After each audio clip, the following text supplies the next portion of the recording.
आप लोगों से बात करी मॉलिक्यूलर ऑर्बिटल थ्योरी की, और मॉलिक्यूलर ऑर्बिटल थ्योरी के अकॉर्डिंग हम लोगों ने क्या काम किया, हम लोगों ने बॉन्ड ऑर्डर निकाला। अब एक बार बॉन्ड ऑर्डर निकाला तो उसके साथ साथ हम बॉन्ड एनर्जी के बारे में प्रिडिक्ट कर पाए, बॉन्ड डिसोसिएशन एनर्जी के बारे में प्रिडिक्ट कर पाए, स्टेबिलिटी के बारे में प्रिडिक्ट कर पाए, बॉन्ड लेंथ के बारे में और मैग्नेटिक बिहेवियर के बारे में।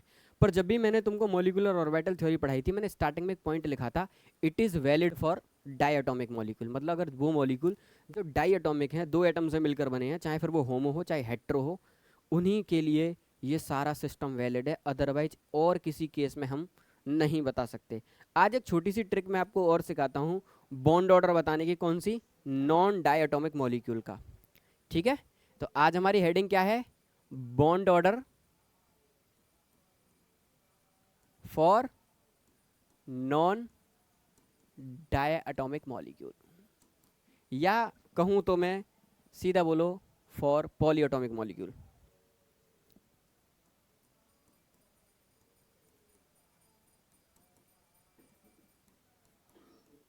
ये बॉन्ड ऑर्डर किसके लिए है कि अगर मेरा मॉलिक्यूल कैसा है दोस्त, पॉलीएटॉमिक, ठीक है, ये बॉन्ड ऑर्डर किसका है, पॉलीएटॉमिक। अगर मेरा मॉलिक्यूल डायटोमिक होता तो बॉन्ड ऑर्डर में कैसे निकालता, एक तरीका मेरे पास ट्रिक का कि मैं ट्रिक का निकाल देता। अगर टोटल नंबर ऑफ इलेक्ट्रॉन मेरे विद इंक्लूडिंग चार्ज, अगर मेरे दोस्त कहाँ से कहाँ लाई कर रहे हैं, 8 से लेकर 20 तक लाई कर रहे हैं, तो मैं डायरेक्ट बता दूंगा। अगर 8 से कम है, 20 से ज़्यादा है, तो मैं मॉलिक्यूलर ऑर्बिटल थ्योरी की इलेक्ट्रॉनिक कन्फिग्रेशन का यूज करके बता दूंगा। और अगर मेरा मॉलिक्यूल ही अगर बेटा डायटोमिक ना हो, मॉलिक्यूल मेरा पॉलीएटॉमिक हो, तो पॉलीएटॉमिक के केस में मैं बॉन्ड ऑर्डर कैसे बताऊंगा, पॉलीएटॉमिक के केस में बॉन्ड ऑर्डर मैं आपको बताऊंगा कैसे निकालोगे। Total number of bond form by central atom, total number of bond form by central atom.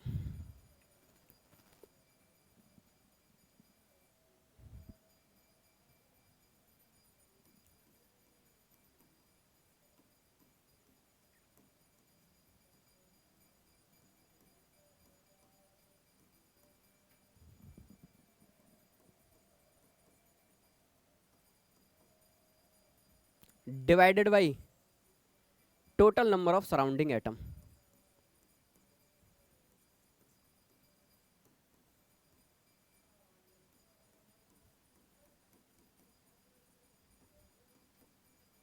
क्या आप लोग मेरी बात समझ पाए कि अगर मेरा मॉलिक्यूल पॉली एटॉमिक है तो उस केस में जो मैं बॉन्ड ऑर्डर बताऊंगा वो मैं इस फॉर्मूले से बताऊंगा दोस्त। समझ पा रहे हो किस फॉर्मूले से बताऊंगा, इस फॉर्मूले से बताऊंगा। ये फॉर्मूला कहता है total number of bond form by central atom कितना फॉर्म कर रहा है, divided by total number of surrounding atom. अब ये total number of surrounding atom किसी के, उसी सेंट्रल एटम के, उसी सेंट्रल एटम के। गौर से देखना, एक एग्जांपल सेट करते हैं दोस्त। एग्जाम्पल, किसी ने कहा कि मुझसे CO2 का बॉन्ड ऑर्डर बताओ। किसका दोस्त, CO2 का। अब ये फॉर्मूला आप तब तक नहीं लगा सकते दोस्त जब तक आपको स्ट्रक्चर का आइडिया ना हो। जब तक आप लोगों को स्ट्रक्चर का आइडिया ना हो तब तक आप बता ही नहीं पाओगे। तो इसीलिए मैंने आपको सारी स्ट्रक्चर बताई थी। अगर CO2 है तो मुझे पता है C बीच में है, डबल बॉन्ड हो, डबल बॉन्ड हो।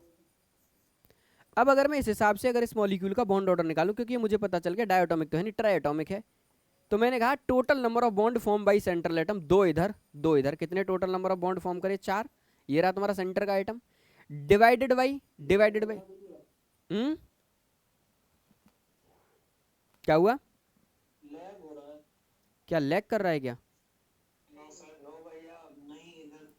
परफेक्ट आ रहा है, बोलो।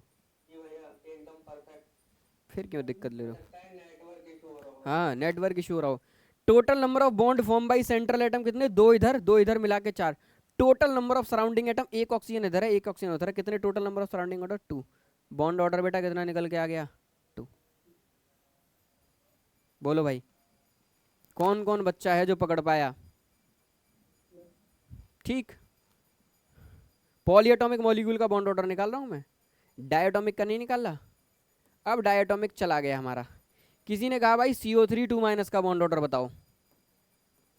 मैंने कहा ठीक है जी, चलो स्ट्रक्चर बनाते हैं। C double bond O, single bond O, single bond O, और दोनों O पे क्या है बेटा, एक एक माइनस। क्या सबका ऑक्टेट कंप्लीट, सबका कंप्लीट। अगर मैं इसके बॉन्ड ऑर्डर की बात करूं तो total number of bond form by central atom कितने, 4। Total number of surrounding atom कितने, 1 2 3, 3।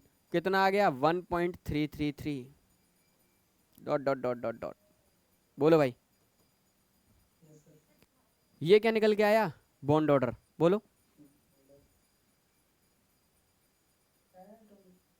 हम्म,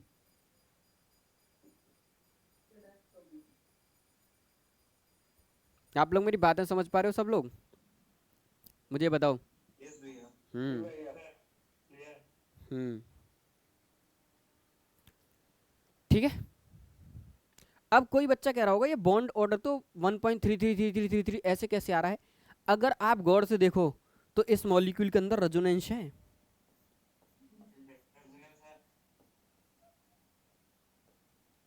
कि नहीं। अब जो समझदार हैं उनको पता है इसके अंदर रेजोनेंस है कि नहीं। अरे बोलो भाई, इसके अंदर रेजोनेंस है। अब रेजोनेंस क्या करता है, ये जो आपको सिंगल दिख रहा है ये सिंगल नहीं है, ये जो डबल दिख रहा है डबल नहीं है, रेजोनेंस कर करके यहाँ का डबल बॉन्ड इन दोनों बॉन्डों पे क्या होगा, हाँ फ्लक्चुएट करता रहेगा। इसलिए ये बॉन्ड ऑर्डर किस टर्म्स में निकल के आ रहा है, इसलिए बॉन्ड ऑर्डर बेटा निकल के आ रहा है तुम्हारा 1.333। अभी रेजोनेंस क्या है मैं सिखाऊंगा आप लोगों को, थोड़ा सा डिटेलिंग में आपको इस बार दूंगा रेजोनेंस की, ठीक। ये पॉलीएटॉमिक मॉलिक्यूल का क्या निकालना सीखा आप लोगों ने, बॉन्ड ऑर्डर। अगर मैं आपको एक दो एग्जांपल और कराऊं तो करोगे क्या, बताओ। चलो, अगर आपका मन में एक दो एग्जांपल और करने की है तो लो मैं तुम्हें एक एग्जांपल ही करा दे रहा हूँ। राइट डाउन ऑर्डर ऑफ, पहला बॉन्ड ऑर्डर, बॉन्ड ऑर्डर का ऑर्डर लिखना है। दूसरा bond energy and bond dissociation energy. तीसरा स्टेबिलिटी। चौथा बॉन्ड लेंथ। ठीक है, इन सब के ऑर्डर लिखने हैं और ऑर्डर में मैं तुम्हारे दो मॉलिक्यूल उठा रहा हूँ। दो मॉलिक्यूल कौन कौन से, H2SO4 और SO2। कौन कौन से दो मॉलिक्यूल, H2SO4 और SO2। देखो गौर से, ये दो मॉलिक्यूल हैं। अब मुझे कंपेयर करना है इनका bond order, bond energy, bond dissociation energy, सारे फैक्टर कंपेयर करने हैं। इसका मतलब मैंने गौर से देखा यार दोनों में से कोई भी डायटोमिक नहीं है कि नहीं, दोनों में से कोई भी डायटोमिक नहीं है। इसका मतलब अगर मैं इनका बॉन्ड ऑर्डर निकालना चाहता हूँ दोस्त तो पहले मुझे इनकी स्ट्रक्चर ड्रॉ करनी पड़ेगी, है कि नहीं। अगर मैं H2SO4 की स्ट्रक्चर बताऊँ तो S बीच में होता है, डबल बॉन्ड हो, डबल बॉन्ड हो, सिंगल बॉन्ड हो, सिंगल बॉन्ड हो, और इस सिंगल बॉन्ड हो उसके साथ में क्या अटैच होता है, H। ये हो गया H2SO4 की स्ट्रक्चर। अगर मैं SO2 की स्ट्रक्चर की बात करूँ तो सिंपल है, S डबल बॉन्ड हो, S डबल बॉन्ड हो। अब गौर से देखना मैं इनका बॉन्ड ऑर्डर निकालने जा रहा हूँ। मैंने कहा इसका लिखता हूं मैं बॉन्ड ऑर्डर, बॉन्ड ऑर्डर बराबर total number of bond form by central atom. S ने कितने बॉन्ड फॉर्म करे, दो, दो चार और एक पांच और एक छः। टोटल नंबर ऑफ बॉन्ड कितने करे, छः। Total number of surrounding atom एक दो तीन चार। एस के सराउंडिंग में कितने हैं, चार। बताओ भाई 1.5। चलो, इसका अगर मैं बॉन्ड ऑर्डर लिखता हूँ, total number of bond formed by sulphur चार, total number of surrounding atom दो, बॉन्ड ऑर्डर कितना निकल के आएगा, दो। इन दोनों में बॉन्ड ऑर्डर किसका ज्यादा, बोलो भाई। अरे बोलो भाई, SO2 का, H compare two sulphur dioxide का किससे ज़्यादा, सल्फ्यूरिक एसिड से ज़्यादा। अगर यही ऑर्डर अगर बॉन्ड ऑर्डर का है तो क्या यही ऑर्डर बॉन्ड एनर्जी का भी होगा, बॉन्ड डिसोसिएशन एनर्जी का भी होगा। क्या यही सेम ऑर्डर स्टेबिलिटी का भी होगा, क्या इसका उल्टा बॉन्ड लेंथ का होगा, बोलो भाई। ये रहा, क्या आप लोग समझ पा रहे हो। हम्म, इसमें H2SO4 में total number of surrounding atom वाले बता दीजिए वो चीज, टोटल नंबर ऑफ सल्फर से कौन कौन कौन एटम लिंक है, एक दो तीन चार। ये हाइड्रोजन सल्फर से लिंक है या ऑक्सीजन से लिंक है, ऑक्सीजन से। सिंपल। ठीक है। ठीक है, ठीक है। अरे एटम तो एक ही ऑक्सीजन बना ही तो रहा है वो दो बॉन्ड, पर है तो एक ही, बोलो। अरे बोलो भाई। Yes sir. ठीक, अगला कॉन्सेप्ट पढ़ो, बहुत जबरदस्त कॉन्सेप्ट है अगला, बॉन्ड एंगल का। ठीक है, ये कॉन्सेप्ट आपको आना दोस्त बहुत ज़रूरी है, ये कॉन्सेप्ट आपको आना बहुत ज़रूरी है। मैं आपको बता रहा हूँ कि बॉन्ड एंगल का जब भी सवाल आएगा मात्र 5 मिनट मेरे साथ बैठना, जस्ट 5 मिनट बैठना। 5 मिनट के अंदर बॉन्ड एंगल का सवाल जिंदगी में भी आप लोगों से गलत नहीं होगा, कभी भी गलत नहीं होगा। 4 फैक्टर पर बॉन्ड एंगल डिपेंड करता है, एक एक करके पढ़ते जाओ। सबसे पहला फैक्टर होता है बॉन्ड एंगल का हाइब्रिडाइजेशन। तो सबसे पहले पढ़ते हैं अब हम लोग बॉन्ड एंगल। ठीक, बॉन्ड एंगल जो सबसे पहली चीज पे डिपेंड करता है, वो सबसे पहली चीज है बेटा हाइब्रिडाइजेशन। किस पे डिपेंड करता है? Hybridization. Bond angle is directly proportional to, is directly proportional to, बेटा क्या लिखूं हाइब्रिडाइजेशन में? बोलो। Inversely proportional to hybridization. अब मैंने हाइब्रिडाइजेशन के इनवर्सली प्रोपोर्शनल टू क्यों कहा? कि जैसे जैसे हाइब्रिडाइजेशन बढ़ेगी, जैसे sp है, sp2 है और sp3 है, जब sp होती है तो बॉन्ड एंगल कितना होता है? 180 डिग्री, सब लोग जानते हैं। जब sp2 होती है तो बॉन्ड एंगल 120 डिग्री, और जब हाइब्रिडाइजेशन sp3 होती है तो 108 109 डिग्री 28 मिनट। अरे बोलो भाई, यही तो बॉन्ड एंगल होते हैं। तो अगर मैं हाइब्रिडाइजेशन की बात करूं बॉन्ड एंगल पे, तो जैसे जैसे हाइब्रिडाइजेशन बढ़ती है वैसे वैसे बॉन्ड एंगल क्या होता चला जाता है? कम होता चला जाता है। तो bond angle is inversely proportional to hybridization. क्या ये बात क्लियर है? बताओ मुझे। पहला स्टेटमेंट कि जैसे जैसे मेरी हाइब्रिडाइजेशन बढ़ेगी वैसे वैसे मेरा बॉन्ड एंगल घटता चला जाएगा। sp है, sp2 है और sp3 तक ही आपके सिलेबस में क्वेश्चन है, इससे ऊपर के क्वेश्चन ही नहीं है दोस्त बॉन्ड एंगल के। अगर आएंगे तो बस। अब अगर in case, very very important, अगर इन केस हाइब्रिडाइजेशन सेम हो जाए फिर क्या करेंगे? ऊपर लिखना नोट में, इफ हाइब्रिडाइजेशन सेम।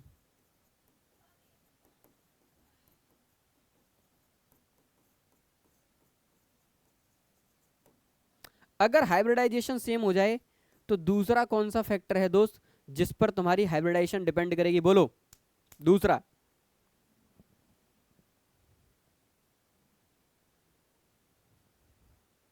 एनीवन? इतने लोग हैं, बोलो भाई। बोलो बोलो, सही बोला। अगर हाइब्रिडाइजेशन सेम है then bond order, sorry, then bond angle, बोलो भाई, डायरेक्टली प्रोपोर्शनल टू, जल्दी बोलो, डायरेक्टली प्रोपोर्शनल टू या inversely proportional to? Energy. Bond energy, बहुत सही, किसी ने नहीं पढ़ा। Inversely proportional to number of lone pair. अभी बताऊंगा तुम्हें, वेरी वेरी इंपॉर्टेंट। अरे दो तीन तो फैक्टर ही हैं।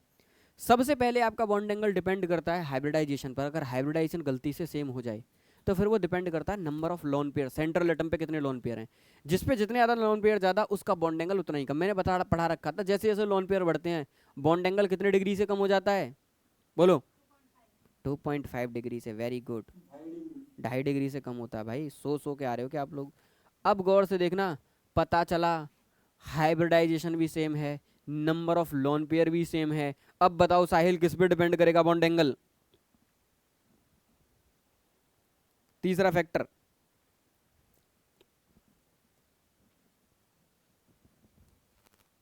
लिखो, इफ हाइब्रिडाइजेशन सेम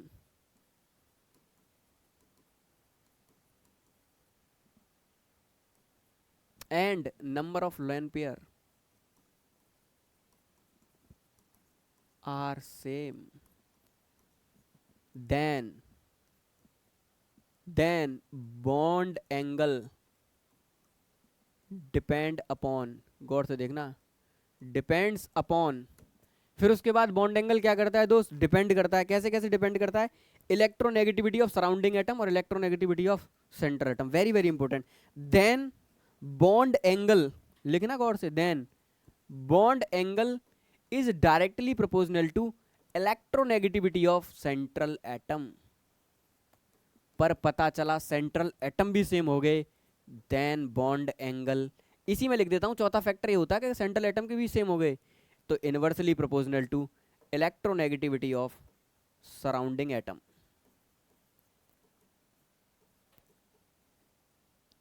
क्या बॉन्ड एंगल का कॉन्सेप्ट समझ में आया? गौर से देखो। तो सेंटर एटम इलेक्ट्रोनेगेटिविटी में डिपेंड करता है। हाँ, अगर सेंट्रल एटम भी सारे सेम हो गए तो सराउंडिंग एटम की इलेक्ट्रोनेगेटिविटी पे डिपेंड करता है। ठीक, this is what electronegativity symbol.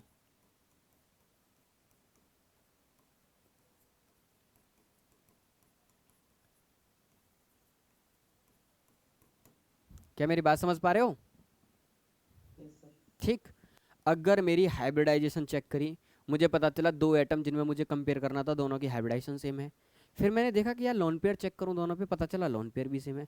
फिर मैंने चेक किया क्या दोनों के दोनों सेंट्रल एटम सेम है, पता चला सेंट्रल एटम सेम है। फिर पता चला सराउंडिंग एटम डिफरेंट है, तो मैं बॉन्ड एंगल सराउंडिंग एटम की इलेक्ट्रोनेगेटिविटी से डिसाइड करूंगा। फिर क्या आप लोग मेरी बात समझ पा रहे हो? ये सारे फैक्टरों को कंसीडर करूंगा तब कहीं जाके आंसर करूंगा। बोलो, कराऊं एक सवाल? Yes sir. एग्जाम में सवाल आया,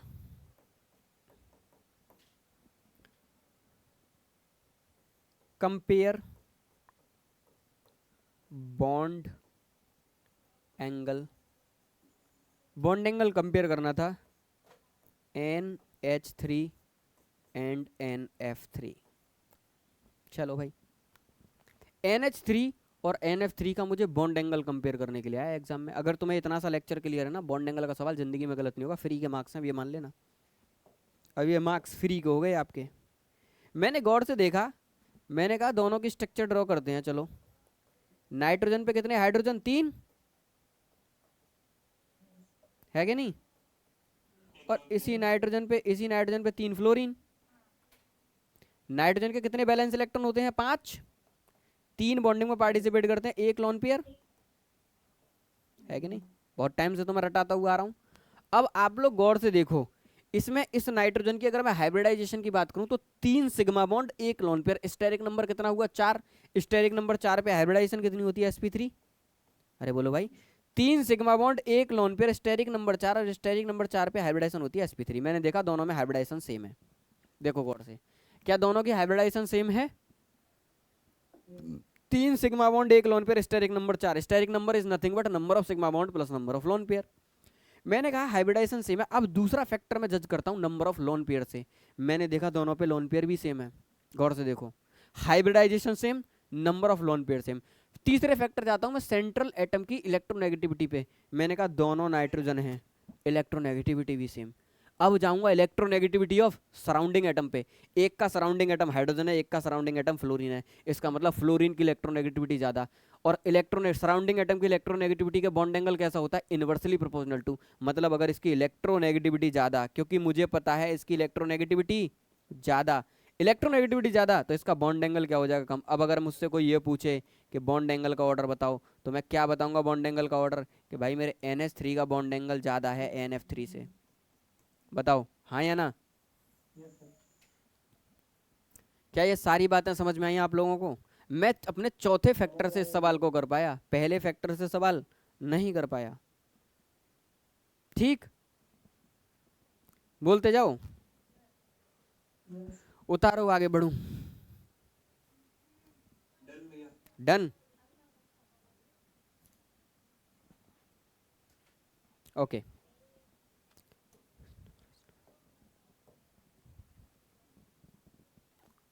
अगला है write down bond angle order between H2O and H2S। हमें इन दोनों के बीच में क्या करना है दोस्त? बॉन्ड एंगल का ऑर्डर लिखना। जल्दी से बताओ मुझे, किसका ज्यादा?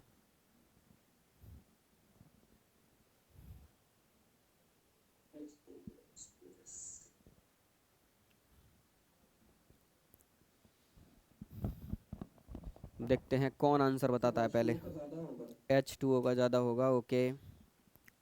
और कोई? H2O का ज्यादा। H2O का ज्यादा, नो भैया, H2S का ज्यादा होगा। H2S का ज्यादा। H2S का ज्यादा होगा क्योंकि उसकी इलेक्ट्रॉन नहीं, देखिए मिनट। इतनी जल्दी भूलते हो क्या?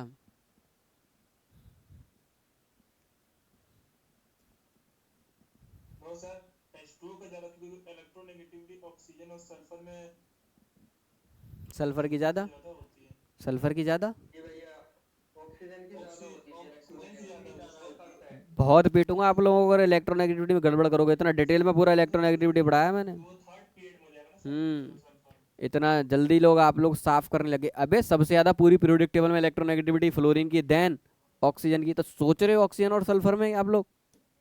No sir. इतना डिटेल में मैंने बताया। H2O में O, हाइड्रोजन, हाइड्रोजन, कितने लोन पेयर ऑक्सीजन पे? 2।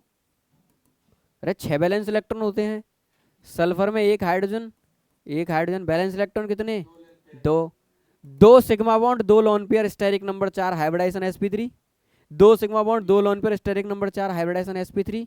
अब आप लोग गौर से देखना, hybridization same, then bond angle depend upon what? Lone pair. Number of lone pair भी सेंट्रल एटम पर same, then bond angle depend upon electronegativity of central atom के डायरेक्टली प्रोपोर्शनल टू। ऑक्सीजन की इलेक्ट्रोनेगेटिविटी ज्यादा, क्योंकि मुझे पता है electronegativity of O2 is much much much greater than electronegativity of H2। Sulphur, O2 मत लिखो, सीधा सीधा ऑक्सीजन लिख लो, वरना तुम इसमें भी कहने लग जाओगे मॉलिक्यूलर बेसिस पे बात कर रहा हूँ। तो सीधा सीधा ऐसे लिख दो, electronegativity of oxygen is greater than electronegativity of sulphur. तो भाई साफ साफ मुझे दिख रहा है कि जब सल्फर से ज्यादा इसकी इलेक्ट्रोनेगेटिविटी है तो बॉन्ड एंगल का ऑर्डर क्या हो जाएगा? H2O का ज्यादा ज़्यादा होगा H2S से। क्या ऐसे सवाल करोगे? बहुत सवाल हैं, आराम से करते रहना जाके, ठीक। बॉन्ड एंगल का कॉन्सेप्ट खत्म। अगला कॉन्सेप्ट आता है आपका हाइड्रोजन बॉन्डिंग। क्या आता है? Hydrogen bonding. अब इसको थोड़ा डिटेल में पढ़ो, बोलो। इलेक्ट्रोनेगेटिव ज़्यादा रहेगी तो मतलब H2S ज़्यादा आएगा ना। अरे इलेक्ट्रोनेगेटिव सराउंडिंग एटम की थोड़ी नहीं है, तो सेंट्रल एटम है भाई। बॉन्ड एंगल में मैंने क्या बताया? इलेक्ट्रोनेगेटिविटी सेंट्रल एटम के डायरेक्टली प्रोपोर्शनल टू, जिसके सेंट्रल एटम की इलेक्ट्रोनेगेटिविटी ज्यादा उसका बॉन्ड एंगल ज्यादा। अरे बोलो भाई, है कि नहीं? अब अगला कॉन्सेप्ट आता है आपका हाइड्रोजन बॉन्डिंग, ठीक है ना। अब ये हाइड्रोजन बॉन्डिंग क्या होती है, तो एक स्टेटमेंट लिखता हूं। Hydrogen bonding formed between acidic hydrogen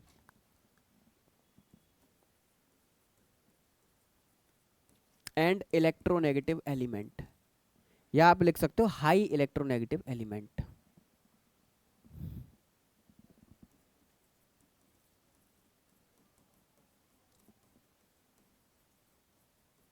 बहुत डिटेल में पढ़ना दोस्त, ये पूरी केमिस्ट्री में काम आता है हाइड्रोजन बॉन्डिंग।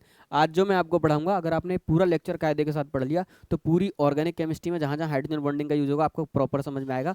और आज के बाद अगर कोई कहेगा कि हाइड्रोजन बॉन्डिंग क्या होती है, तब भी आपको एक सिग्निफिकेंट अमाउंट की नॉलेज होगी भाई कि एक्चुअल में हाइड्रोजन बॉन्डिंग है क्या। 10 मिनट मेरे साथ बैठो। मैंने कहा hydrogen bonding is nothing but it is formed between acidic hydrogen, मैंने एक पहला कीवर्ड यूज किया acidic hydrogen, and high electronegative element. High electronegative element, और ब्रैकेट में लिख देना विद स्मॉल साइज, कि भाई अगर मेरा एसिडिक हाइड्रोजन अगर हाई इलेक्ट्रोनेगेटिव एलिमेंट्स के साथ में अगर अटैच हो जाए, very very important, formed between acidic hydrogen and high electronegative element with small size, तो वो जो बॉन्डिंग होगी वहां पे एक स्पेशल टाइप की बॉन्डिंग होगी जिसका नाम रखा जाएगा हाइड्रोजन बॉन्डिंग। क्या स्पेशल टाइप की बॉन्डिंग होती है, गौर से देखना। सबसे पहले हाइड्रोजन बॉन्डिंग फॉर्म होने के लिए मैंने लिखा कि एक हाइड्रोजन होना चाहिए और एक हाई इलेक्ट्रोनेगेटिव एलिमेंट होना चाहिए। अब ये जो हाई इलेक्ट्रोनेगेटिव एलिमेंट है, गौर से देखना, with small size, high electronegative element, ये बहुत स्लो काम करता है ये वाला यार, गलत खोल दिया मैंने, एलिमेंट विद स्मॉल साइज। वो कौन कौन से थे? वो थे तुम्हारे फ्लोरीन, ऑक्सीजन और नाइट्रोजन। इसका मतलब जब जब, वेरी वेरी इंपॉर्टेंट, इन तीनों की इलेक्ट्रोनेगेटिविटी ज्यादा, साथ के साथ इनका साइज छोटा। अब नाइट्रोजन से ज्यादा इलेक्ट्रोनेगेटिविटी क्लोरीन की होती है, पर क्लोरीन का साइज स्मॉल नहीं है, क्लोरीन का साइज कैसा हो गया दोस्त? लार्ज। तो जब भी हाइड्रोजन हाई इलेक्ट्रोनेगेटिव एलिमेंट्स के साथ में आएगा दोस्त, वहां पर हाइड्रोजन बॉन्डिंग होना बिल्कुल जायज है और वहां पे हाइड्रोजन बॉन्डिंग होती है। और ये हाइड्रोजन 3 ही टाइप के एलिमेंटों के साथ रहेगा तभी हाइड्रोजन बॉन्डिंग बनाएगा। वो 3 एलिमेंट हैं, मतलब इन शॉर्ट इसको बोल देते हैं फोन, शॉर्ट ट्रिक में फोन, फ्लोरीन, ऑक्सीजन और नाइट्रोजन। इसका मतलब अगर मेरा फ्लोरीन के साथ में हाइड्रोजन आएगा तो मेरा हाइड्रोजन बॉन्डिंग होगी, ऑक्सीजन के साथ में हाइड्रोजन आएगा तो मेरी हाइड्रोजन बॉन्डिंग होगी, और नाइट्रोजन के साथ में अगर मेरा हाइड्रोजन आएगा तो भी हाइड्रोजन बॉन्डिंग होगी। जब कभी भी हाइड्रोजन, वेरी वेरी इंपॉर्टेंट, जब कभी भी हाइड्रोजन हाई इलेक्ट्रोनेगेटिव एलिमेंट्स के साथ में विद स्मॉलर साइज के साथ में अटैच होता है, उस हाइड्रोजन का हमें लोग एक स्पेशल नाम रखते हैं। इस हाइड्रोजन का हम इसको स्पेशली बोलते हैं एसिडिक हाइड्रोजन। हम लोग इसको क्या बोलते हैं? Acidic hydrogen. जबकि यही हाइड्रोजन अगर उसके बाद में कहीं से भी, जबकि बेटा यही सेम हाइड्रोजन अगर कार्बन के साथ अटैच हुआ, बहुत गौर से देखना, कार्बन के साथ में अटैच हुआ, या यही सेम हाइड्रोजन मेरा फॉस्फोरस के साथ में अटैच हुआ, या यही सेम हाइड्रोजन मेरा क्लोरीन के साथ में अटैच हुआ, या यही सेम हाइड्रोजन मेरा ब्रोमीन के साथ में अटैच हुआ, आयोडीन के साथ में अटैच हुआ, मैं कभी भी इसको, या बोरॉन के साथ में अटैच हुआ, क्या मैं कभी भी इसको एसिडिक हाइड्रोजन बोलूंगा?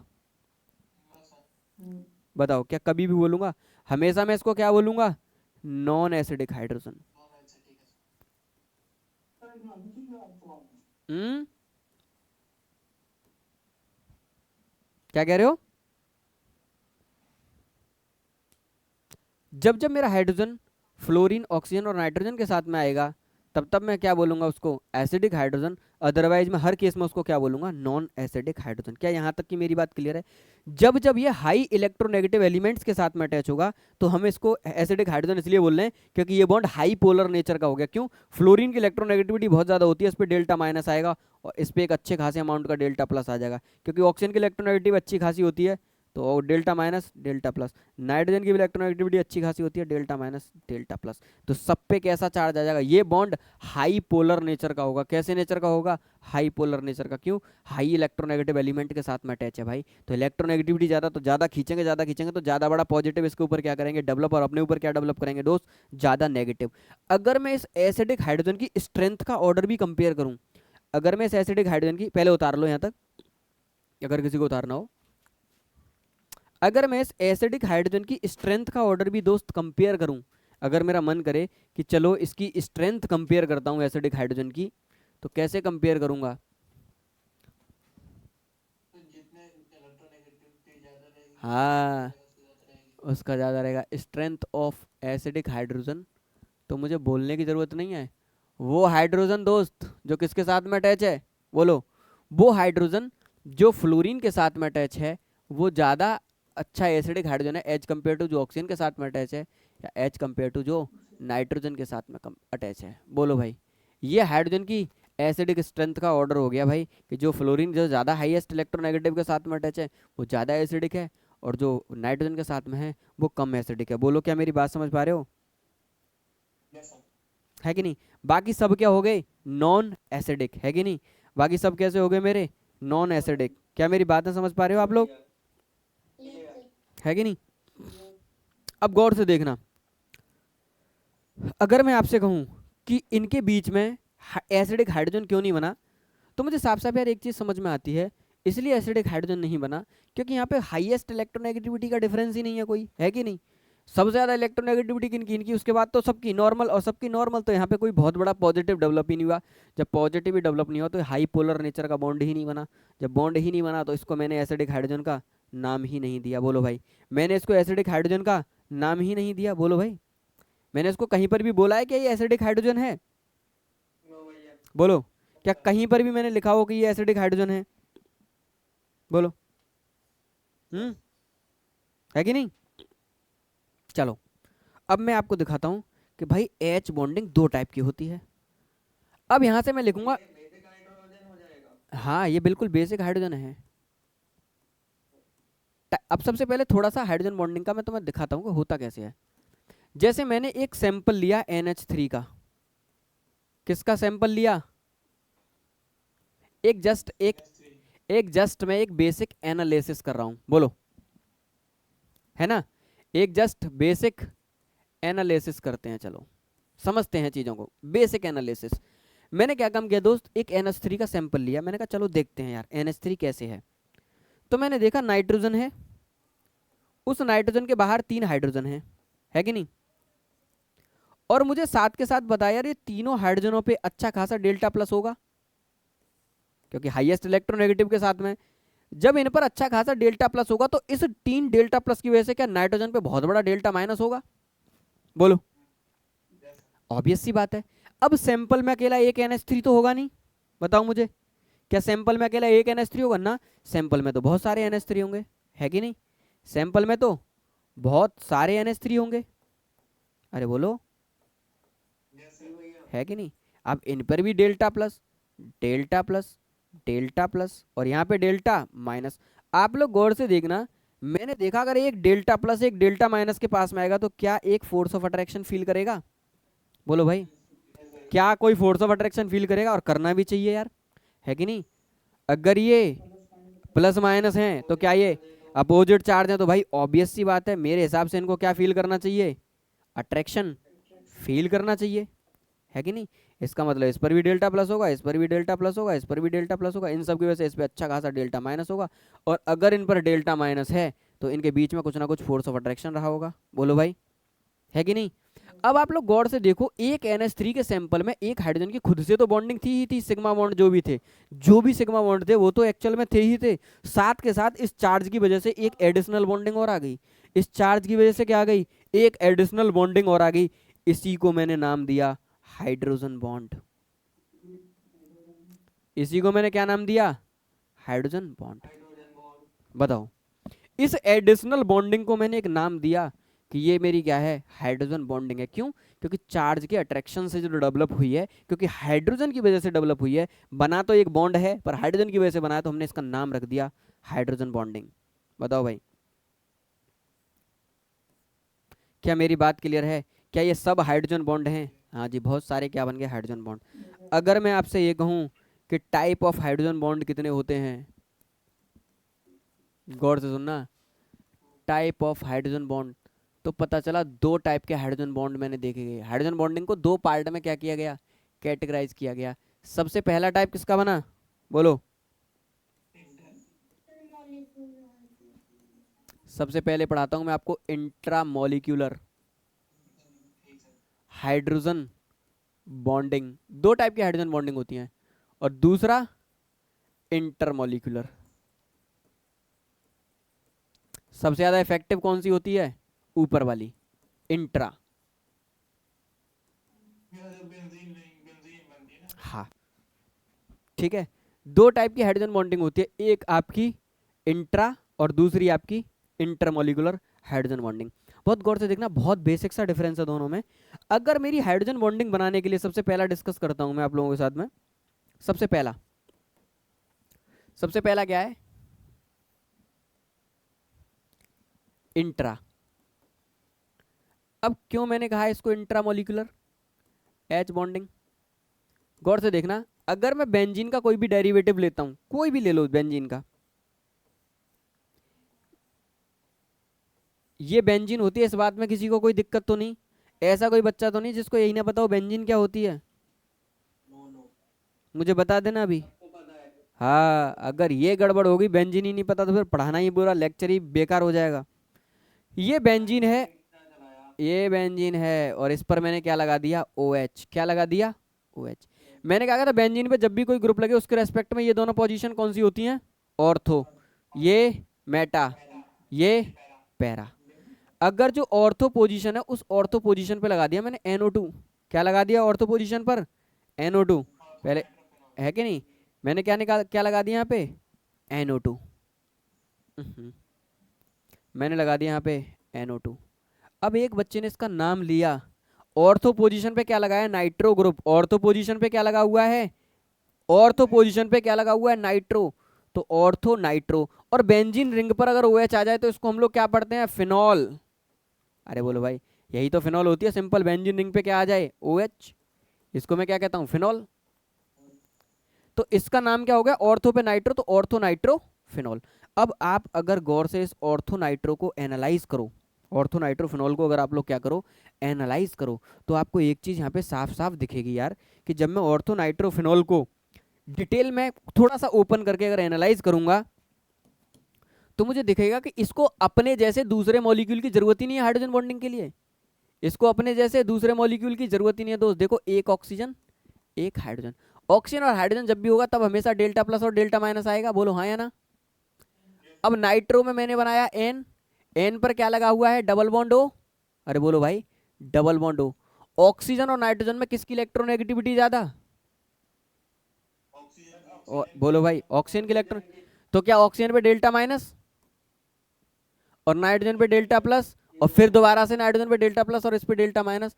आप लोग ऊपर गौर से देखो, क्या हाइड्रोजन बॉन्डिंग बन गई? देखना गौर से, बन गई। अब मुझसे ये कहो कि मैंने इसको इंट्रा क्यों बोला। इंट्रा इसलिए बोला कि अगर आप ऑर्थोनाइट्रोफिनॉल में और NH3 में आपस में जज करें, तो जब मैं NH3 में हाइड्रोजन बॉन्डिंग बना रहा था तो मुझे NH3 का NH3 एक और मॉलिक्यूल लेना पड़ा, तब जाके मैं समझा पाया कि हाइड्रोजन बॉन्डिंग हो रही है। पर जब मैंने ऑर्थोनाइट्रोफिनॉल लिया तो मैंने एक ऑर्थोनाइट्रोफिनॉल की जगह क्या दूसरा भी दिखाया लेने के लिए हाइड्रोजन बॉन्डिंग को, ना, मुझे दूसरे की जरूरत नहीं पड़ी। सिंगल एक ही मॉलिक्यूल से मेरा काम चल गया हाइड्रोजन बॉन्डिंग का। तो सिंगल मॉलिक्यूल के अंदर जब भी, गौर से सुनना, सिंगल मॉलिक्यूल के अंदर जब भी बॉन्डिंग होगी तो उसे हम कहेंगे इंट्रा मॉलिक्यूलर हाइड्रोजन बॉन्डिंग। और जब दो मॉलिक्यूल्स के बीच में दो मॉलिक्यूल की जरूरत पड़ेगी मुझे हाइड्रोजन बॉन्डिंग को समझाने के लिए, उसको हम लोग कहेंगे इंट्रा मॉलिक्यूलर हाइड्रोजन बॉन्डिंग। यही बेसिक सा डिफरेंस है दोनों में। बोलो भैया ये एग्जांपल तो इंटरमॉलिक्यूलर और हाइड्रोजन बॉन्डिंग का होना चाहिए था ना। कौन सा? ये मॉलिक्यूल अंदर ये वाला ये इंट्रा का एग्जाम्पल है दोस्त। इंटर का क्यों होगा? ये किसका एग्जाम्पल है? इंट्रा का। इंटर मतलब दो मॉलिक्यूल चाहिए हो, हाँ, क्या दो कर रहे हो भाई? मॉलिक्यूल के बीच में अगर होगा तो। ये है इंट्रा मॉलिक्यूलर हाइड्रोजन बॉन्डिंग। और मैंने आपसे अभी अभी एक बात कही दोस्त, आपने गौर नहीं दिया। मैंने कहा था जो इंट्रा मॉलिक्यूलर हाइड्रोजन बॉन्डिंग होती है बड़ी स्ट्रॉन्ग नेचर की होती है as compare to inter, as compare to inter. Intramolecular hydrogen bonding आने की वजह से मॉलिक्यूल का बॉइलिंग पॉइंट बढ़ जाता है, मेल्टिंग पॉइंट बढ़ जाता है। क्या क्या बढ़ जाता है? बॉइलिंग पॉइंट बढ़ जाता है और मेल्टिंग पॉइंट। अगर दो मॉलिक्यूल दे दिए मुझे सेम एटॉमिक मास के, एक के अंदर इंट्रा मॉलिक्यूलर हो रही है, एक के अंदर इंटर मॉलिक्यूलर हो रही है, तो इंट्रा वाला ज्यादा इफेक्टिव होगा, उसका बॉइलिंग पॉइंट, मेल्टिंग पॉइंट सब ज्यादा हो जाएगा, वॉलेटाइल। बिल्कुल, अरे सारी चीजें बताऊंगा अभी, देखो तो सही, एक फैक्टर नहीं 50 फैक्टर डिस्कस करूंगा।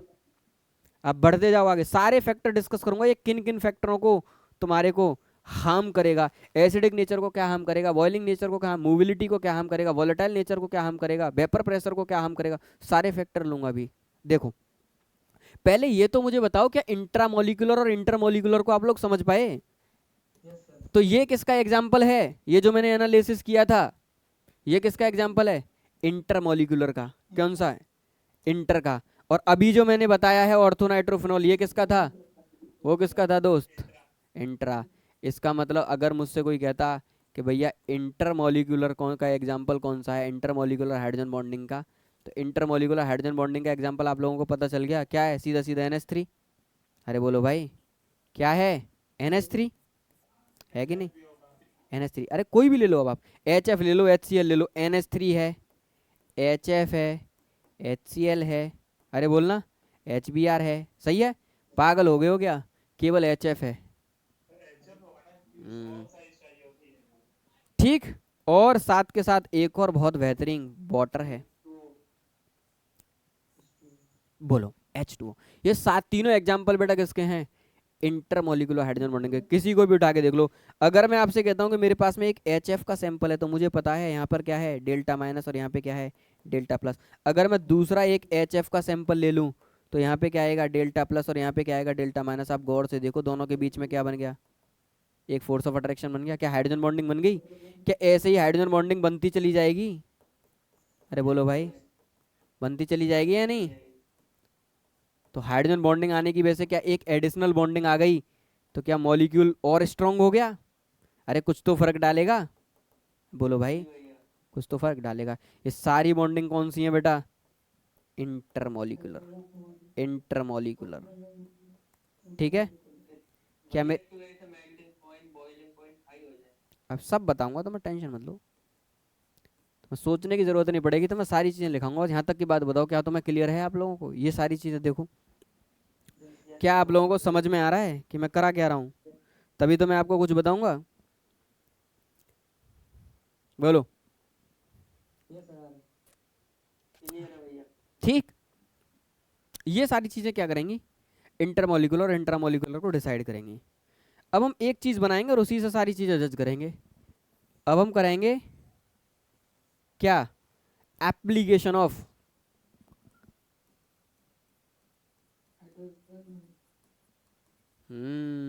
Application of hydrogen bonding. और पहले नंबर पे मैं कौन सी ले रहा हूं, इंटर मॉलिक्यूलर। कौन सी ले रहा हूं, इंटरमोलिकुलर, इंटरमोलिकुलर। सबसे देखना, इंटरमोलिकुलर की पहली एप्लीकेशन है फिजिकल स्टेट मॉलिक्यूल की। क्या दोस्त? Physical state. अब देखना, ये H बॉन्डिंग फिजिकल स्टेट को कैसे हार्म करती है या कैसे बदलती है। अगर मेरे पास में एक HF का सैंपल है और एक HCl का सैंपल है, अगर मेरे पास में एक H2O का सैंपल है और मेरे पास में एक H2S का सैंपल है, गौर से देखना, एक मेरे पास में NH3 का सैंपल है, एक मेरे पास में PH3 का सैंपल है, सबको देख लो गौर से, सबको। HF लिया, HCl लिया, H2O लिया, H2S लिया, NH3 लिया, PH3 लिया। आप लोग गौर से देखो, मैंने जो कंपाउंड बनाया उसी के ग्रुप के नीचे वाले एलिमेंट से भी कंपाउंड बनाया, जो कंपाउंड बनाया उसी ग्रुप के नीचे वाले एलिमेंट का बनाया, जो कंपाउंड बनाया वही उसी ग्रुप के नीचे वाले। अब हमने देखा केमिस्ट्री में कि सॉलिड, लिक्विड और गैस हम लोग कैसे डिसाइड करते हैं, ऐसे डिसाइड करते हैं वो मॉलिक्यूल जो लोअर मॉलिक्यूलर मास के होते हैं, वो मॉलिक्यूल जो लोअर मॉलिक्यूलर मास के होते हैं, वो ऑर्गेनिक मॉलिक्यूल या वो इनऑर्गेनिक मॉलिक्यूल, वो हमेशा गैसियस फेज में एग्जिस्ट करते हैं। जैसे जैसे एटॉमिक मास बढ़ता है, जैसे जैसे मॉलिक्यूल का लेवल बढ़ता है, उसकी स्टेट बदलती है, वो लिक्विड स्टेट में आता है। फिर और जैसे जैसे एटॉमिक मास बढ़ता है, फिर पता चलता है वो किस में चला जाता है, सॉलिड स्टेट में चला जाता है। जैसे जैसे हाई मॉलिक्यूलर मास होगा वो सॉलिड में चला जाएगा, थोड़ा लो होगा किस में चला जाएगा, लिक्विड में, और बहुत कम मॉलिक्यूलर मास होगा वो किस में बन जाएगा बेटा दोस्त, गैस में। इसीलिए जब भी हम एल्केन की चेन बनाते हैं तो हम वहाँ बोलते हैं कि 1 कार्बन से लेके 4 कार्बन तक के सारे गैस में रहेंगे। अरे देखा या नहीं। फिर वहां से बोलते हैं 5 कार्बन से लेके 16 कार्बन तक सारे के सारे लिक्विड रहेंगे। फिर बोलते हैं 16 कार्बन के बाद जितने भी बनेंगे वो सब के सब किस में बनेंगे, सॉलिड में बनेंगे, क्योंकि जैसे जैसे मेरे कार्बन बढ़ रहे हैं क्या मेरा मॉलिक्यूलर मास बढ़ रहा है। तो हम केमिस्ट्री की भाषा में किसी भी मॉलिक्यूल की स्टेट को डिसाइड करते हैं उसके मॉलिक्यूलर वेट से। हम कहते हैं जैसे जैसे मॉलिक्यूलर वेट बढ़ेगा उसकी स्टेट बदलेगी। बोलो हाँ या ना। उसकी क्या बदलेगी, उसकी फिजिकल स्टेट बदलेगी। क्या मेरी इस बात से एग्री करते हो सब लोग? अगर ऐसा कॉन्सेप्ट था तो इस हिसाब से HCl से ज्यादा मॉलिक्यूलर वेट तो यार HCl का था, तो HCl को सॉलिड होना चाहिए था और HF को क्या होना चाहिए था, गैस। अरे बोलो भाई, है कि नहीं। H2O को क्या होना चाहिए था, गैस, और H2S को क्या होना चाहिए था, लिक्विड या सॉलिड। अरे कुछ भी हो सकता है। NH3 को क्या होना चाहिए था, गैस, और PH3 को क्या होना चाहिए था, लिक्विड या सॉलिड। अरे बोलो भाई, क्योंकि ये मॉलिक्यूल इससे ज्यादा एटॉमिक मास इसका है, इससे ज्यादा एटॉमिक मास इसका है, इससे ज्यादा एटॉमिक मास इसका है। बोलो हाँ या ना।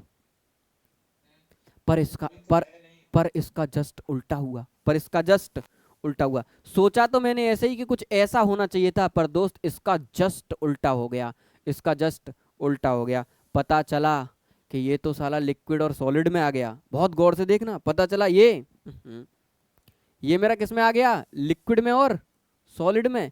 ये मेरा गैसियस में चला गया, ये मेरा लिक्विड में आ गया, ये मेरा गैसियस में चला गया। ठीक है, और सॉलिड काट ही दो ऊपर से, सीधा सीधा लिखो, ये लिक्विड था, ये मेरा गैसियस मिला, ये मुझे लिक्विड स्टेट में मिला, ये मेरा गैसियस स्टेट में मिला, ये मुझे लिक्विड स्टेट में मिला, ये मुझे गैसियस स्टेट में मिला। भाई दिमाग खिसक गया साइंटिस्टों का कि भाई मॉलिक्यूलर मास नीचे वाले का ज़्यादा, उसको लिक्विड में होना चाहिए था, ऊपर वाला लिक्विड है। इन सारे मॉलिक्यूलों की फिजिकल स्टेट बदल गई। क्यों? क्योंकि इन सब में हाइड्रोजन बॉन्डिंग है। गौर से देखो, इन सब में क्या है, हाइड्रोजन बॉन्डिंग। और हाइड्रोजन बॉन्डिंग आने की वजह से इनकी फिजिकल स्टेट बदल गई क्या? बोलो। अरे बदली या नहीं बदली? वरना H2O से ज्यादा मॉलिक्यूलर तो हाइड्रोजन डाइसल्फाइड का है कि नहीं। तो हाइड्रोजन डाइसल्फाइड किस में होनी चाहिए थी, लिक्विड। सोचो गौर से, अगर ये हाइड्रोजन बॉन्डिंग ही ना होती तो अर्थ पर 25 डिग्री सेल्सियस पे या 30 डिग्री सेल्सियस पे या 40 डिग्री सेल्सियस पे क्या कभी वाटर एग्जिस्ट करता? मुझे बताना। अगर ये हाइड्रोजन बॉन्डिंग ही नहीं होती तो वाटर नहीं होता, और वाटर नहीं होता तो अर्थ पर लाइफ ही नहीं होती भाई, है कि नहीं। कुछ नहीं होता। कितना इंपॉर्टेंट है भाई ये। अगर यही नहीं होता तो वाटर ही नहीं होता। इसका मतलब इस एडिशनल बॉन्डिंग की वजह से रूम टेम्परेचर पर वाटर लिक्विड स्टेट में एग्जिस्ट कर जाता है। सिर्फ किसकी वजह से? क्योंकि उसके अंदर क्या है, हाइड्रोजन बॉन्डिंग है दोस्त। तो हाइड्रोजन बॉन्डिंग क्या मॉलिक्यूल की फिजिकल स्टेट को डिसाइड करता है? तो कहना हाँ जी बिल्कुल डिसाइड करता है। क्या मेरी बात क्लियर हुई? पहली एप्लीकेशन आप लोगों को क्लियर हुई? बोलो, है कि नहीं, है कि नहीं। क्यों? क्योंकि इन सब में क्या है, हाइड्रोजन बॉन्डिंग। और कौन सी हाइड्रोजन बॉन्डिंग है? इंटरमॉलिक्यूलर हाइड्रोजन बॉन्डिंग, है कि नहीं। Intermolecular hydrogen bonding. दूसरी बात डिपेंड करती है किस पे? दूसरी एप्लीकेशन लिखा रहा हूं। पहली एप्लीकेशन फिजिकल स्टेट, दूसरी एप्लीकेशन सॉल्युबिलिटी। दूसरी एप्लीकेशन क्या है दोस्त? सॉल्युबिलिटी। कि भाई सॉल्युबिलिटी पे हाइड्रोजन बॉन्डिंग क्या इंपैक्ट डालेगी। अगर मैं अमोनिया को वाटर के अंदर डालूंगा तो सॉल्युबल होगी। मतलब जिनको भी मैं डालूंगा क्या सबकी सॉल्युबिलिटी बढ़ेगी या घटेगी हाइड्रोजन बॉन्डिंग की वजह से? बोलो। सॉल्युबिलिटी क्या होगी? अरे बोलो भाई। सर सॉल्युबल तो होगी। डिक्रीज हम्म सर हाइड्रोजन बॉन्डिंग होने से सॉल्युबिलिटी सॉल्युबल तो होगा ना। सॉल्युबल होगा। मैं तो चेक कर रहा हूँ आप लोग कैसे क्या बोलना चाह रहे हो, मुझे सर पता तो सॉल्युबल चले। हो सर बढ़ेगी। हम्म बढ़ेगी। सर जिसमें सब जितने में हाइड्रोजन बॉन्डिंग सर वो सब तो डिसॉल्व मतलब सॉल्युबल तो होते हैं वो मतलब। हम्म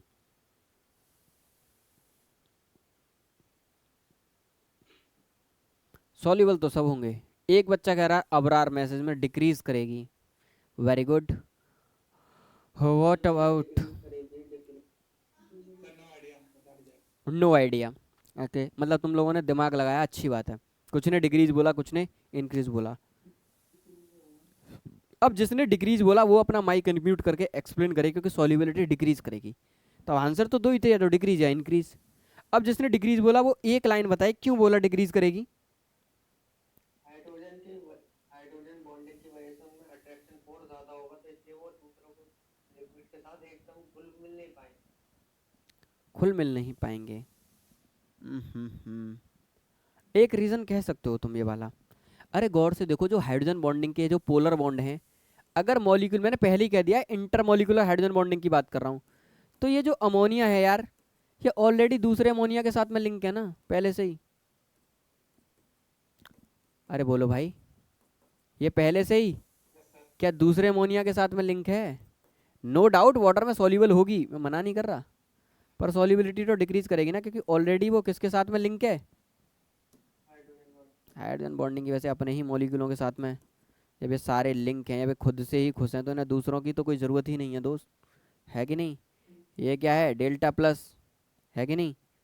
delta plus delta plus delta plus, बताओ।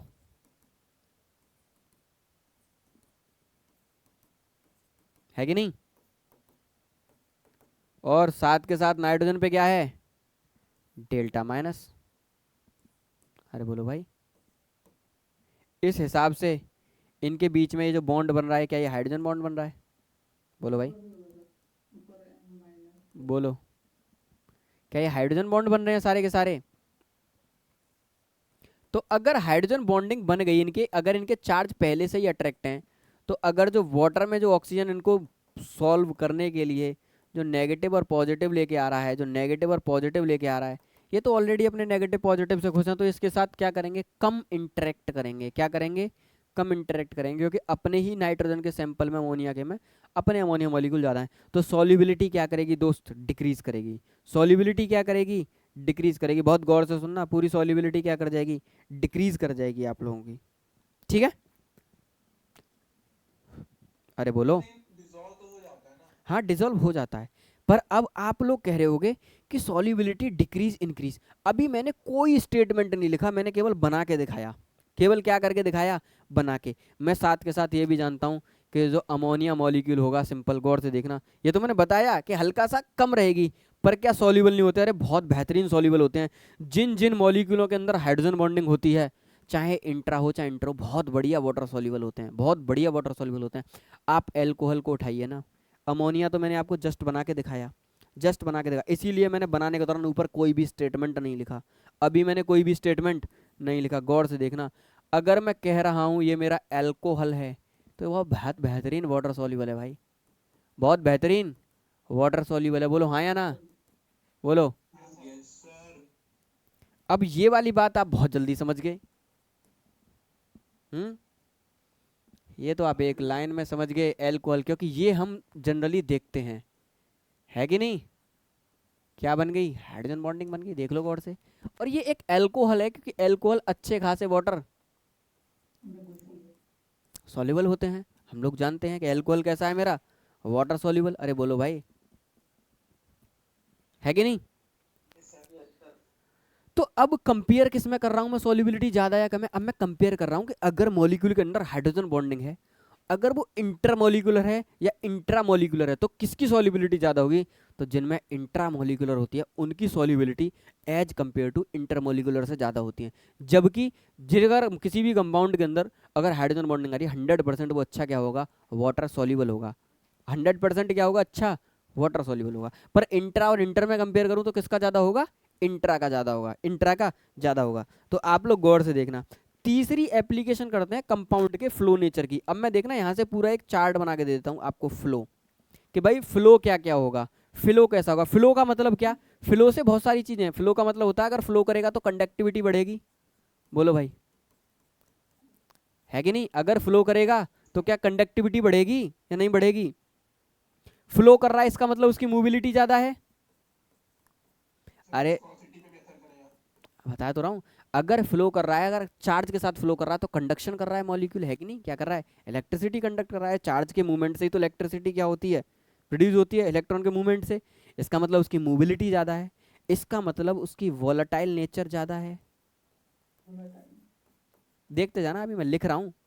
वॉलेटाइल के साथ साथ फ्लो किन किन बातों पर डिपेंड करता है, कंडक्टिविटी क्या है, मोबिलिटी क्या है, वॉलेटाइल नेचर क्या है, साथ के साथ वेपर प्रेशर क्या है। अभी ये लोग कह रहे थे ना क्या क्या एप्लीकेशन होती है, सारी एप्लीकेशन लिखोगे आप।